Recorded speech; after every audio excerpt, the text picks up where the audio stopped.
ইতিহাস, ঐতিহ্য আর সম্ভাবনাময় জেলা ঠাকুরগাঁও।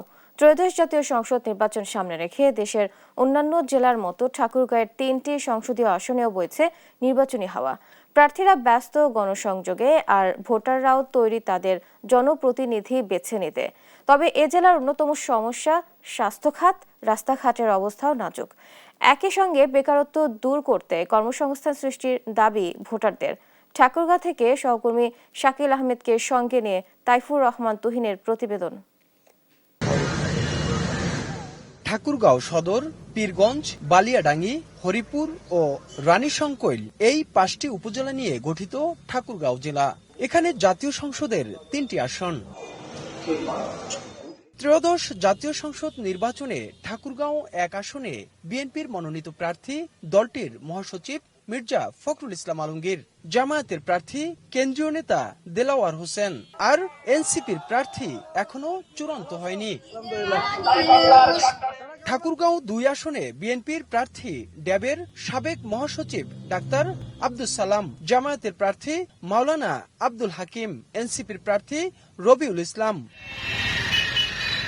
ঠাকুরগাঁও 3 আসনে বিএনপির প্রার্থী জাহিদুর রহমান, জামায়াতের প্রার্থী মিজানুর রহমান, এনসিপির প্রার্থী গোলাম মুর্তজা সেলিম। এ জেলায় অন্য দলগুলোর প্রার্থী এখনো চূড়ান্ত হয়নি।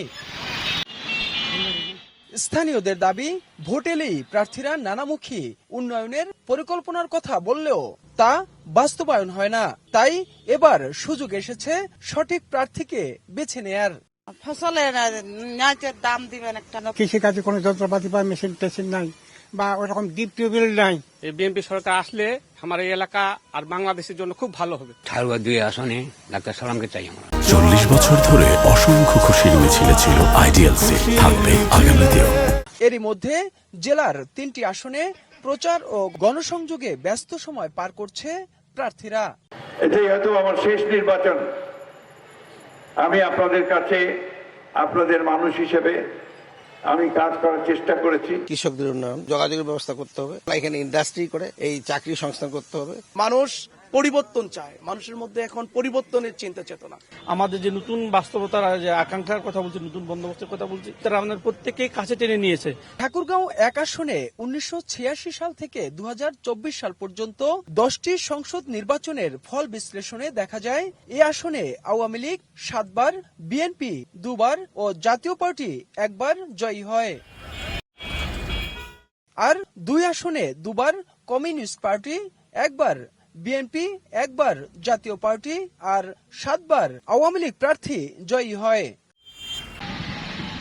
ঠাকুরগাঁও 3-এ জাতীয় পার্টি 3 বার, ওয়ার্কার্স পার্টি 1 বার, কমিউনিস্ট পার্টি 1 বার আর আওয়ামী লীগ ও বিএনপির প্রার্থীরা 2 বার করে জয় পেয়েছে। ইতিহাস, ঐতিহ্য আর সম্ভাবনাময় জেলা ঠাকুরগাঁও।